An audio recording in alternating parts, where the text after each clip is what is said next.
여러분 응답하라 드라마 시리즈 봤습니까? 1994, 1992, 1988 뭐 다 재밌었지만 목사님은 개인적으로 1988이 제일 재밌었어요. 그리고 추억이 너무 돋았어요. 제가 어린 시절 유아, 유치, 초등 저학년 시기가 1988에 너무 똑같이 담겨 있더라고요. 내가 어릴 때 살던 동네, 골목길 이런 것들이 너무 비슷해갖고 저는 서울 사람이라서 뭐 고향에 대한 향수, 그리움 전혀 없거든요. 근데 그 1988 보고 나 어릴 때 살던 동네에 가보고 싶어지더라고요. 그만큼 이렇게 추억이 되게 돋고 막 마음이 막 몽글몽글해지는 그런 드라마였는데, 아마 우리 선생님들도 응답하라 시리즈 보신 분들은 내가 청소년 때, 또 내가 막 대학교 때 연애할 때 그때 그 옛날 여자친구 첫사랑 이렇게 생각하면서 보셨을지 모르겠어요.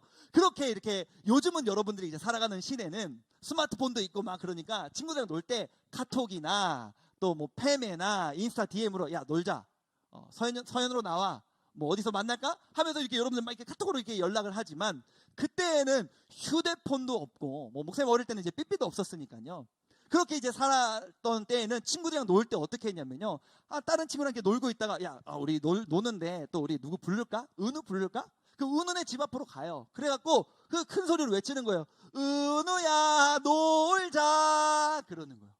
은우가 엄마가 안 된대, 숙제하래. 그러면 그래 알았어. 그럼 이제 또 딴 집에 가요. 누구랑 놀지? 은채네 갈까? 그럼 은채네 집으로 이렇게 가갖고 은채야 놀자 이러는 거예요. 그럼 은채가 알았어 하면 5분 동안 막 옷 입고 나와갖고 또 은채랑 딱 만나서 또 누구랑 같이 놀까? 세윤이네 집에 가서 놀까? 세윤아 놀자 그러는 거예요. 그럼 세윤이 또 나와갖고 4명 5명 모여서 하루 종일 골목길 돌아다니면서 놀고 공사장 가서 몰래 숨바꼭질하고 막 이러면서 놀았던 기억이 있거든요.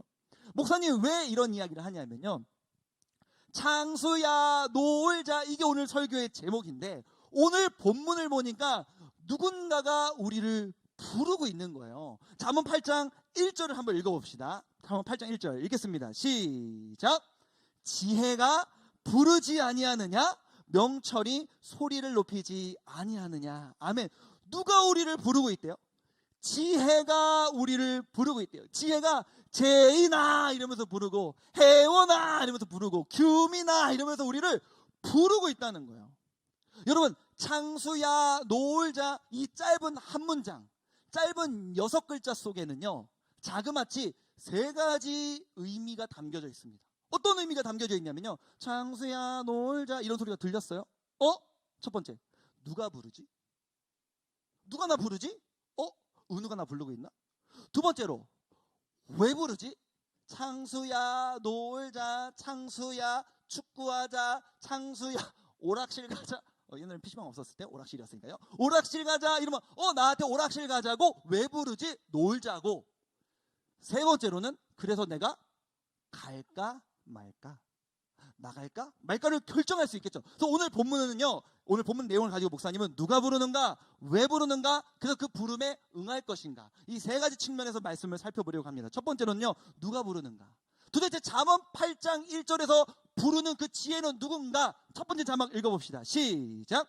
지혜이신 예수님이 우리를 부르신다. 목사님 구약에는 예수님 안 나오는데 왜 예수님이 우리를 부르신다고 생각하는 거예요? 잠언 우리가 8장 1절부터 4절까지를 살펴봤지만 잠언 8장을 쭉 읽다 보면 30절에 이런 말씀이 있거든요. 잠언 8장 30절 읽어보겠습니다. 시작. 내가 그 곁에 있어서 창조자가 되어 날마다 그의 기뻐하신 바가 되었으며 항상 그 앞에서 즐거워하였으며. 아멘. 여기서 말하는 내가는요 지혜입니다. 지혜가 얘기하는 거예요. 지혜가 내가 그 곁에 있었대요. 여기서 말하는 그는 하나님이십니다. 내가 하나님 곁에 있어서 나도 창조자였다. 내가 하나님과 함께 이 세상을 창조했다. 하나님과 함께 이 세상을 창조하신 이가 누구십니까? 예수 그리스도. 그래서 여기서 말하는 지혜는요 예수님을 말하는 거예요. 지금 예수님께서 내가 바로 지혜다라고 이야기하시면서 지혜가 우리를 부른다는 것은 지혜이신 예수님이 지금 우리를 부르고 계신다라고 우리는 이해할 수 있는 것입니다. 그리고 이어지는 8장 2절과 3절을 보면요, 지혜이신 예수님이 우리를 부르시는데 어떻게 부르시냐면 2절 3절 한번 읽어볼게요. 시작. 그가 길가의 높은 곳과 내거리에 서며 성문 곁과 문 어기와 여러 출입하는 문에서 불러 이르되, 목사님이 세 가지 장소에 빨간색을 해놨죠. 첫 번째 장소는요, 길가의 높은 곳.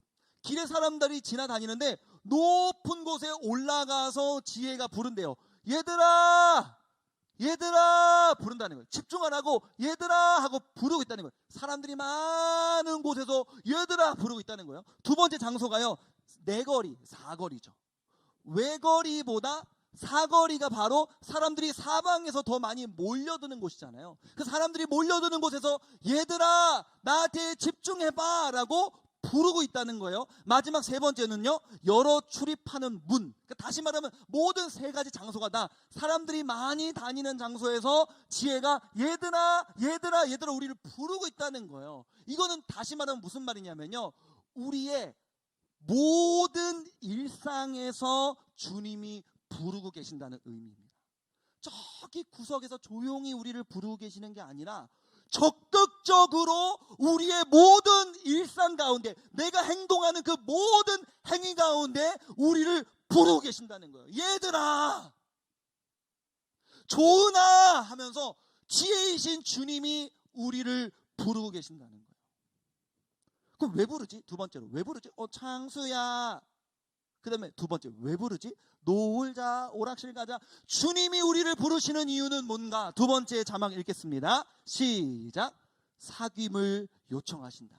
주님이 우리를 부르시는 이유는 자신과 우리가 사귐을 갖고 싶으시다는 그 이유라는 거예요. 우리 요한복음 15장 5절을 보면 예수님께서 우리와 이런 관계를 맺기를 원한다고 말씀하셨는데, 한번 읽어보겠습니다. 시작. 나는 포도나무요 너희는 가지라. 그가 내 안에 내가 그 안에 거하면. 여기까지만 한번 읽어볼게요. 내가 그 안에 내가 그 안에. 이거 무슨 말이냐면요, 여러분 좋아하는 여자친구, 좋아하는 남자친구가 있어서 사귀어 보셨습니까? 나는 목사님 저는요 남자친구가 있었던 적이 있어요, 아니면 뭐 지금 있어요, 여자친구가 있었던 적이 있어요, 지금 있어요 하는 친구들은 손을 이렇게 딱 들라고 하면 이게 좀 쑥스러우니까 엄지발가락 한번 들어봅시다. 저는 남자친구가 있었습니다. 규민이 다 운동화 신어갖고 안 보이는데 규민이 샌들 신고 와서 또 뭐 규민이 엄지발가락 안 움직였는데 뻥치네. 이러면서 이제 우리가 이렇게 누군가를 좋아하고 누군가 사귀게 되면 어떻게 돼요? 계속해서 그 사람 생각이 나죠. 그가 내 안에, 그리고 그 사람도 날 좋아하다 보니까 내가 그 안에, 그가 내 안에, 내가 그 안에 함께 있는 것이 그게 사귄다는 의미잖아요. 예수님께서 우리를 부르시는 이유가 뭐냐면 우리와 사귐을 갖고 싶으시다는 거예요. 내 마음에 네가 있거든. 네 마음에도 내가 있었으면 좋겠어. 주님께서 우리로 하여금 그렇게 사귐을 지금 요청하고 계신다는 것입니다. 여러분, 이 주님의 사귐의 요청에 세 번째, 응하시겠습니까? 창수야 놀자, 이 요청에 알겠어 같이 놀자 하고 같이 뛰쳐나가시겠냐고요. 예수님께서 얘들아 나 좀 봐, 나랑 같이 사귐을 갖지 않을래? 라고 우리에게 자신과의 사귐으로 우리를 초대하고 계시는데 그 초대에 여러분들이 응하시겠냐는 말입니다. 여러분들 이 설교를 들으면서 목사님 당연히 응하죠. 응하는 게 좋은 거잖아요. 응하는 게 정답이잖아요. 아기일 때부터 이런 설교를 들으면 예수님의 사귐에 응하시겠습니까? 그러면 네, 아멘 이러면서 여러분 자라오셨잖아요. 그러니까 이 설교를 들으면 당연히 네, 사귐을 갖고 싶습니다라고 대답을 하겠지. 그런데 주님은 아니라고 하시네요. 주님이 그렇게 우리와 사귐을 갖고 싶어서 우리를 자신과의 사귐으로 초청하고 계시는데 우리는 그 사귐의 요청에 응하지 않고 있다고 말씀하시네요. 누가복음 14장을 보면 예수님께서, 이건 실제 있었던 일은 아니고 비유입니다. 비유로 말씀하셨는데, 내가 잔치를 벌였다. 맛있는 음식 차려놓고 우리 집에 놀러와. 같이 먹고 마시고 대화하며 즐기자고 자신과의 사귐으로 초대하였는데 그 초대에 사람들이 어떻게 반응했냐 하면 누가복음 14장 18절을 한번 읽어봅시다. 먼저 앞부분만 읽어볼게요. 앞부분만 읽어보겠습니다. 시작. 다 일치하게 사양하여. 여기까지. 초대를 했더니 모든 사람이 공통적인 반응을 보였대요. 다 일치되게 사양했대요. 못 갑니다. 못 갑니다. 당신과의 사귐으로 당신이 배설해 놓은 그 잔치로 내가 갈 수가 없는 상황입니다라고 다 일관되게 거절했대. 누구 하나 오지 않고 다 거절했대. 왜?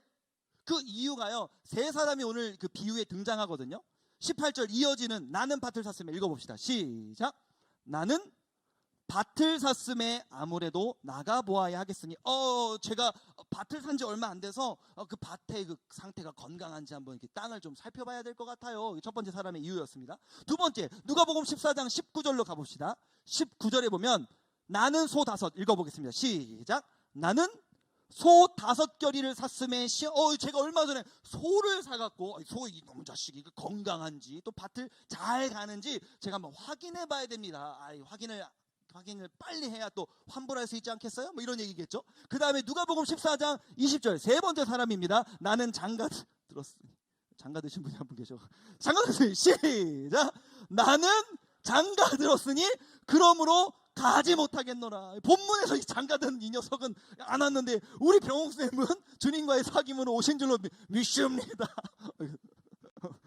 빵 터졌어요. 이따가 장가 들었으니 이게 나와갖고 지금 세 사람이요 하나같이 다 갈 수가 없대요.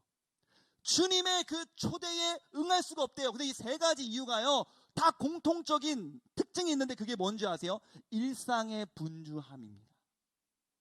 제 일상이 너무 바빠서 당신의 잔치에 초대에 제가 응할 수가 없습니다라고 이야기하는 거예요. 여러분, 분주하면요 정말 중요한 게 뭔지를 잃어버려요. 여러분, 아침에 늦잠 자갖고 막 아침에 딱 일어났는데 대박 지각이네 하면서 막 허겁지겁 막 이렇게 해갖고 학교 이렇게 갔더니 숙제 안 챙겨오고 막 그랬던 적 있죠.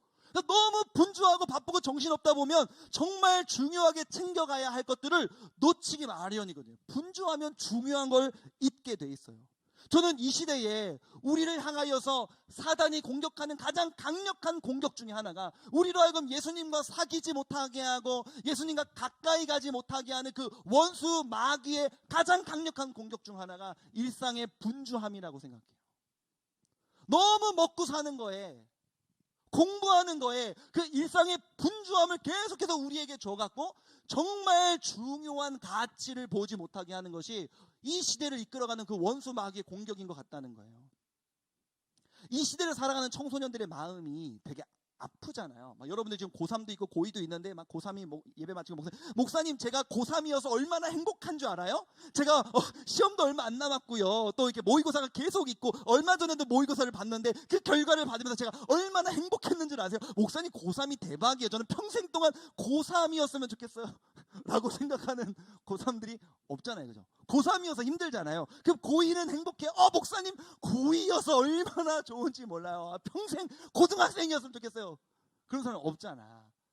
대한민국에서 고등학생으로 산다는 것 너무 힘든 일이고 마음이 아프고 괴롭고 힘든데 도대체 이 시대의 청소년들이 왜 아프고 힘들지? 목사님이 하는 얘기가 아니라요. 예전에 목사님이 요즘 아이들 마음고생의 비밀이라는 책을 읽은 적이 있어요. 그 책의 저자가요, 이거 종교적인 책이 아니고 그냥 일반 서적인데요. 그분은 상담사예요. 평생 동안 10,000명이 넘는 청소년들을 상담하면서 도대체 청소년들이 왜 아플까? 왜 마음이 아플까를 너네들이 지금 청소년들이 엄마 뱃속에 있을 때부터 태어나서 유아기 때 유치부 나이 때, 초등 저학년 때, 초등 고학년 때, 중등부 때, 고등학교 때 왜 우리 아이들이 이렇게 아플 수밖에 없는 사회적인 현실을 겪어왔는지를 진단하고 분석한 책을 목사님이 읽고 여러분에 대한 이해가 더 깊어졌거든요. 그러면서 저 목사님이 되게 인사이트가 있었던 한 단어가 있었는데 그게 뭐냐면요. 여러분들에게 이렇게 이야기를 하는 거예요. 우리 청소년들은 돌 때부터 자수성가해야 했다. 돌 때부터 자수성가. 그 말은 무슨 말이냐면요. 요즘 이 시대가요. 우리나라가 막 전 세계 막 경제적으로 막 세계 뭐 7위 뭐 G 뭐 이제 세븐에 뭐 다다랐다 이렇게 할 정도로 우리나라 전 세계적으로 엄청 부유한 나라인데 실상은 우리가 이 시대에서 먹고 사는 게 쉽지 않잖아요. 부모님이 맞벌이 하시는 가정이 대부분일 거예요. 저도 어릴 때 저희 부모님이 맞벌이 하셨거든요. 저 자고 일어날 때 초등학교 때 학교 갈 때요. 부모님이 집에 안 계셨었어요. 다 출근하시고. 혼자 옷 입고 씻고 어머니 아버지가 밥 차려 놓으신 거 알아서 먹고 갔다가 와서 학원 갔다가 그러면서 저는 어린 시절을 보냈거든요. 나 어릴 때도 부모님이 경제로 여유롭지 않으니까 맞벌이를 했단 말이에요.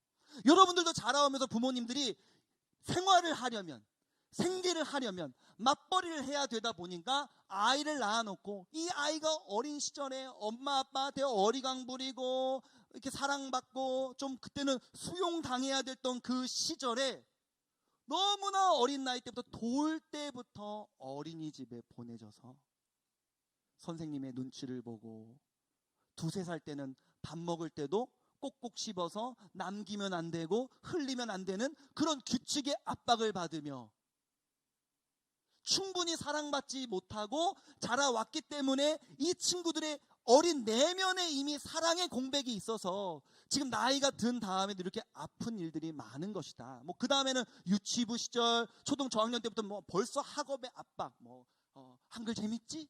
한글 공부 재밌지? 곱하기 어때? 너무 재밌지 않아? 너의 창의력이 쑥쑥 자라고 있는 것 같아 하면서 부모님들로부터 학업의 압력을 받으면서 자라왔다. 근데 핵심은 뭐냐면 첫 시작은요, 돌 때부터 자수성가했다는 거예요.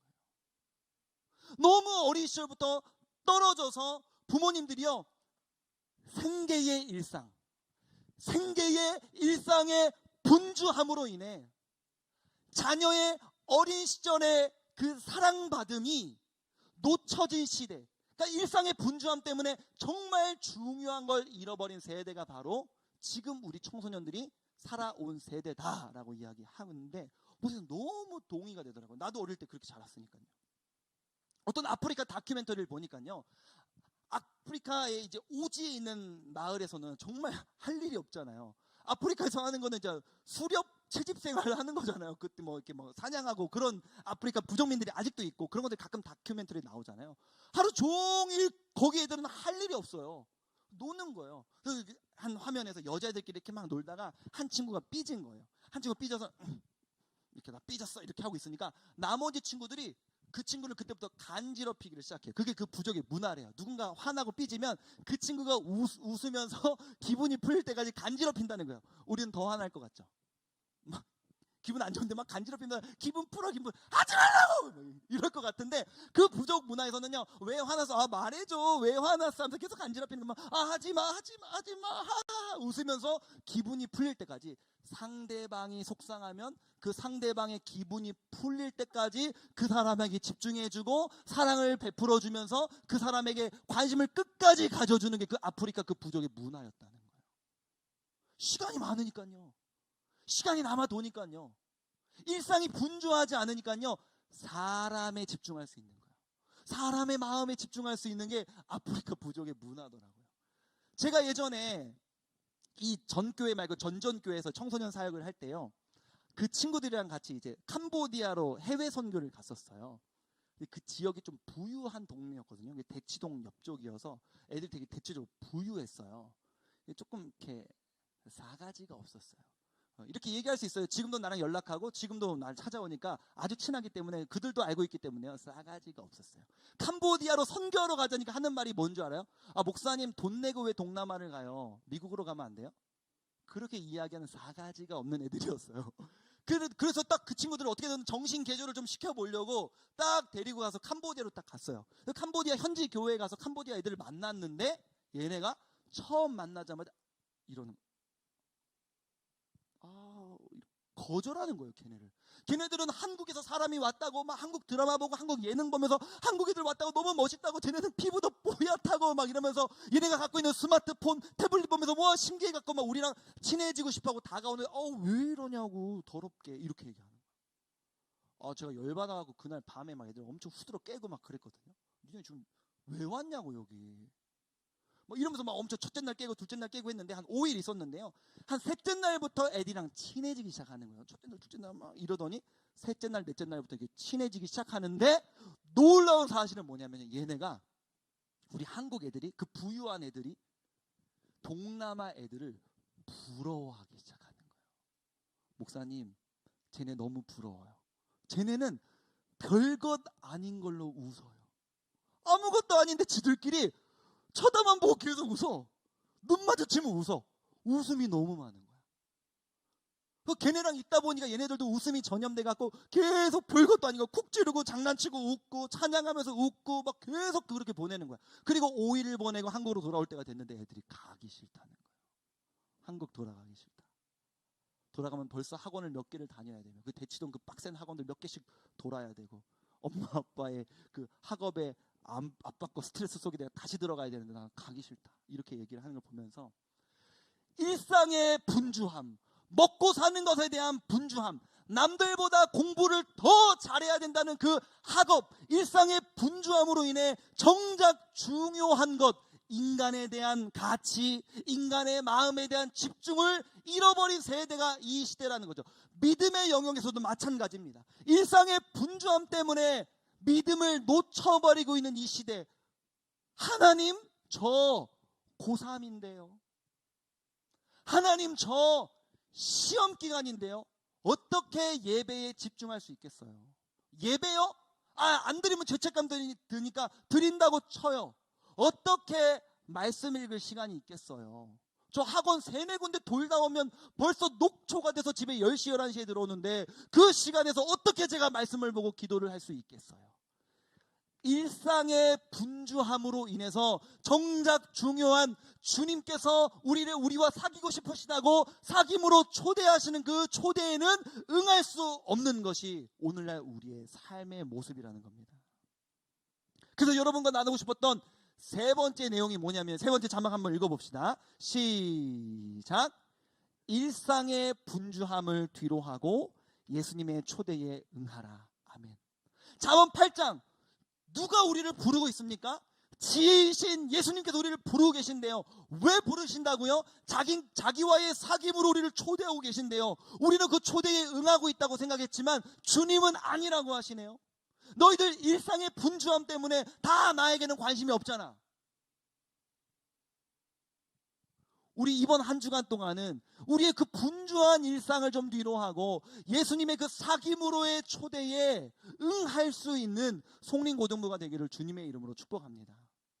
제가요, 양동근을 되게 좋아하거든요. YDG를 되게 좋아해요. 우리 3년 전인가요? 수련회 할 때 고1 친구들도 뭐 중1이었으니까 기억이 날 거예요.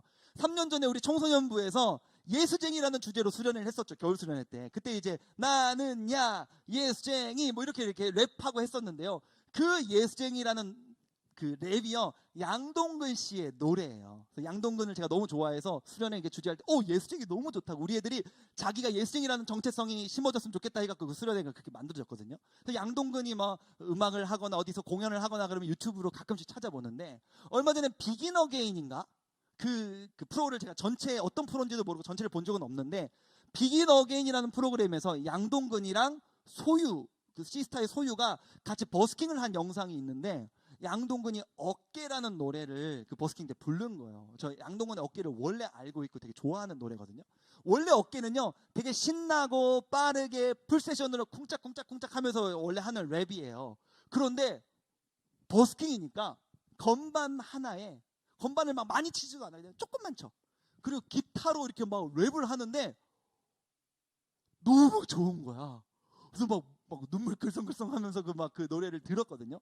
그 노래를 보면요. 그래서 어깨라는 그 노래 가사를 여러분들한테 좀 들려주고 싶어요. 어깨라는 노래의 시작이 이래요. 혼자라는 생각은 혼자만의 생각, 이러면서 이제 시작을 해요.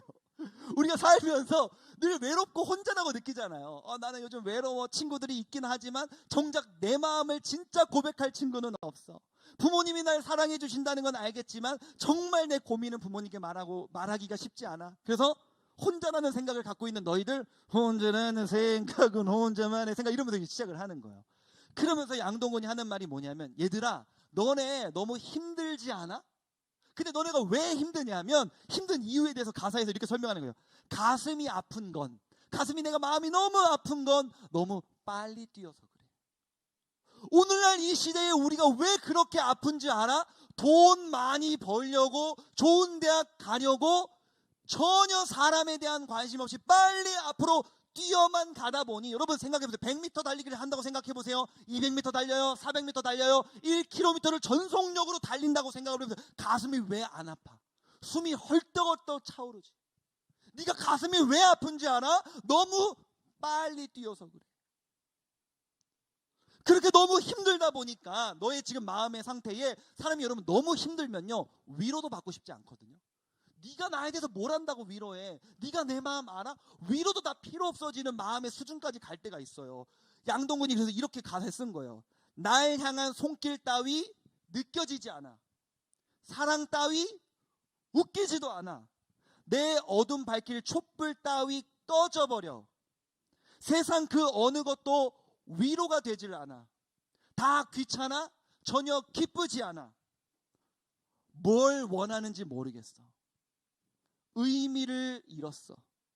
우울함이 가까이 있어. 너무 힘들고 지쳐서 다 싫다는 거예요. 아무것도 재미가 없다는 거예요. 뭘 먹어도 맛있지가 않고 뭘 하자 그래도 설레지가 않는다는 거예요. 그때 양동근이 가사로 이런 메시지를 건네는 거예요. 힘들면 힘들다고 말해. 네가 얘기해 주길 바래. 어떤 얘기든 들어줄 수 있다.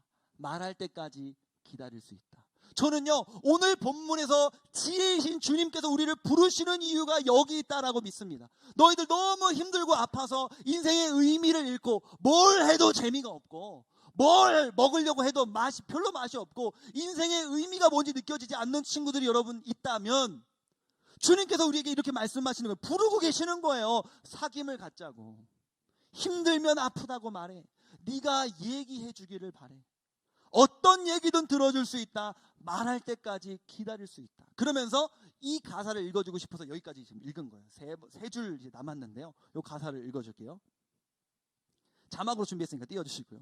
지저귀는 새를 봐도 날고 싶지 않다면 나와 걸어. 떡볶이를 보고도 침이 고이지 않는다면 나와 걸어. 미끄럼틀 아이의 웃음이 들리지 않는다면 나와 걸어. 이렇게 돼 있는 거예요. 여러분 보세요. 새가 찍찍찍찍찍찍 우는데 그냥 날고 싶다는 허무맹랑한 상상력조차 발휘되지 않을 만큼 인생이 무미건조해져 있다면 나랑 걷자. 떡볶이를 봤는데도 침이 고이지 않아? 그 어떤 것을 먹자고 해도 맛있지가 않아?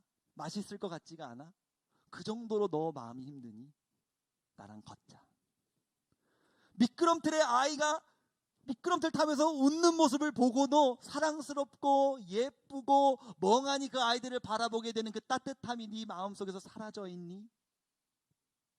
나와 걷자. 주님께서 오늘 우리에게 이렇게 말씀해 주신다고 믿습니다.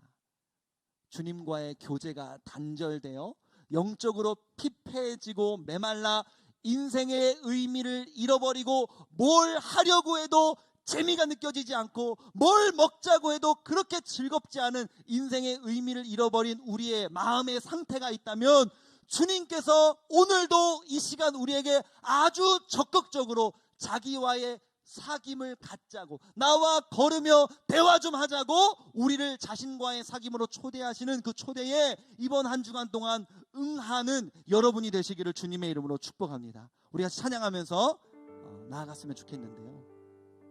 주님, 다 같이 일어나셔서 우리 함께 고백하실 때, 하나님, 당신과의 사귐으로 우리를 초대하고 계신다는 사실을 배웠습니다. 그동안 저는 예배에 참여하고 있으니까 당연히 나 사귐에 응하고 있지라고 생각했었는데 주님이 아니라고 하시네요. 일상의 분주함에 빠져 정말 중요한 주님과의 관계와 교제를 놓치고 있었던 우리의 삶이라면 이번 한 주간 주님과 걷길 원합니다. 주님이 내 안에, 내가 주님 안에 거하는 삶, 이번 한 주간 살게 하여 주옵소서. 그 고백으로 주님께 나아가십시다. 함께 나아갑시다. 영원한 사귐에 날 초대하시네. 주님을 누리며 사는 것, 날 지으신 대로, 날 부르신 대로 주님과 함께 걷는 삶. 처음부터 영원한 사귐에 날 초대하시네. 주님을 누리며 사는 것, 날 지으신 대로, 날 부르신 대로 주님과 함께 걷는 삶. 이것이 영원한 삶, 이것이 영원한 삶. 참 하나님과 그 아들 하는 삶. 이것이 영원한 삶, 이것이 영원한 삶. 내가 주 안에, 주는 내 안에 거하는 삶. 우리 한 번 더 주님 앞에 고백합니다. 영원한 사귐에, 영원한 사귐에 날 초대하시네. 주님을 누리며 사는 것, 날 지으신 대로, 날 부르신 대로 주님과 함께 걷는 삶. 이것이 영원한 삶, 이것이 영원한 삶. 참 하나님과 그 아들 하는 삶. 이것이 영원한 삶, 이것이 영원한 삶.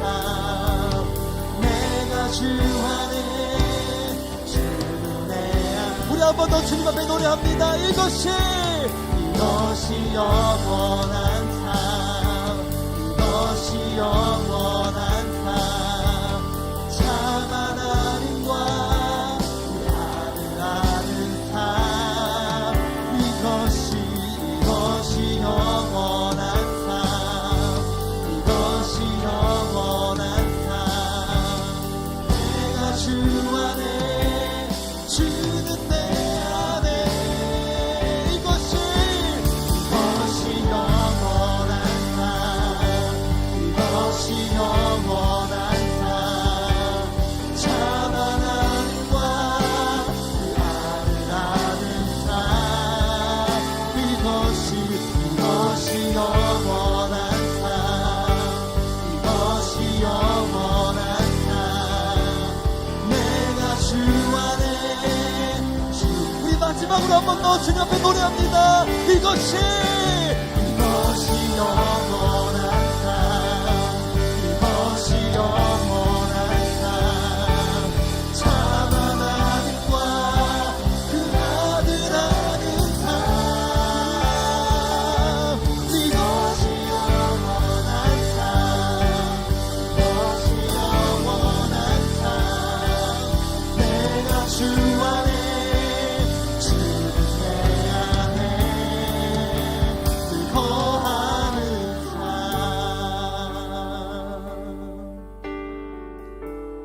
우리 시간 함께 기도하기를 원합니다. 말씀을 기억하시면서 지혜이신 주님께서 지금도 여러분의 모든 일상 가운데 매우 적극적으로 외치고 계십니다. 자신과의 사귐으로 여러분을 초대하고 계십니다. 나에게는 먹을 것이 많다. 이 잔치엔 풍성한 것이 준비되어 있다. 네가 얼마든지 먹고 마시며 누릴 수 있는 것이 내 안에 있다. 우리는 그동안 그 주님이 배설하신 잔치에, 그 초대된 잔치에 참여하고 있다고 생각했습니다. 그러나 오늘 본문을 보니 모두가 일치된 반응을 보인다고 이야기합니다. 일상의 분주함에 빠져 그 주님께서 초대하시는 그 초대장을 거절하고 있다고 이야기합니다. 주님, 우리가 일상의 그 분주함에 빠져 주님과 정작 중요한 주님과의 사귐을 놓치고 살아가고 있습니다.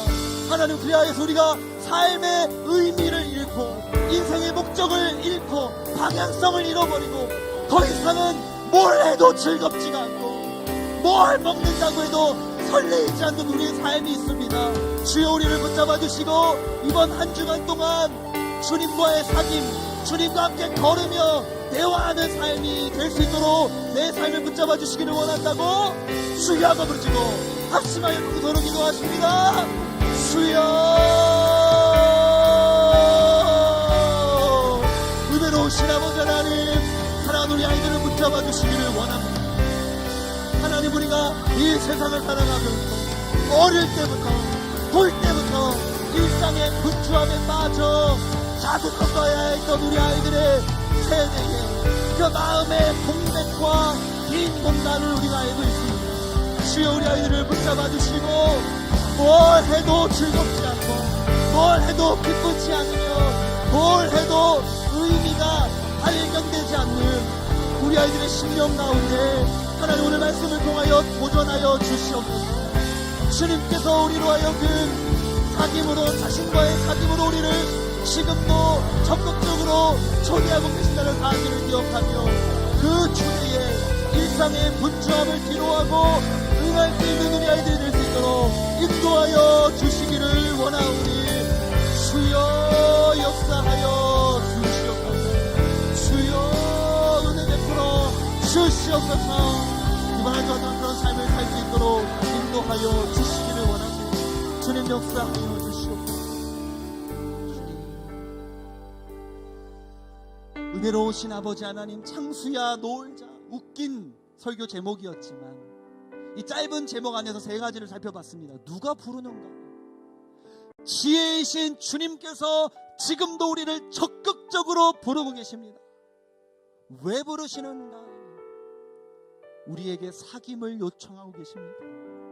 풍성한 잔치를 배설해 놓으시고 우리를 그곳으로 초대하고 계십니다. 그러나 오늘 본문은 모두가 그 주인의 초대를 거절하고 있다고 이야기합니다. 일상의 분주함에 빠져 정말 중요한 것을 잃어버린 이 시대, 고3이어서 예배를 드릴 수 없다, 학원 때문에 예배를 드릴 수 없다, 하루가 바빠 말씀 기도할 시간이 없다, 정말 중요한 가치를 잃어버린 이 시대 가운데 그리하여 삶의 방향성을 잃어버리고 삶의 의미를 잃어버린 채 더 이상 뭘 해도 기쁘지 않으며 뭘 먹자고 해도 그렇게 구미가 땡기지 않으며 미끄럼틀에 아이들이 뛰놀고 있는 그 아름다운 모습을 보고도 마음에 따뜻함이 생기지 않는 너무나 당팍해진 이 시대 가운데 주여, 이번 한 주간 동안은 우리가 일상의 분주함을 뒤로하고 주님과의 사귐의 그 초대에 응하여서 주님과 함께 걸으며 대화하는 한 주 되게 하여 주시옵소서.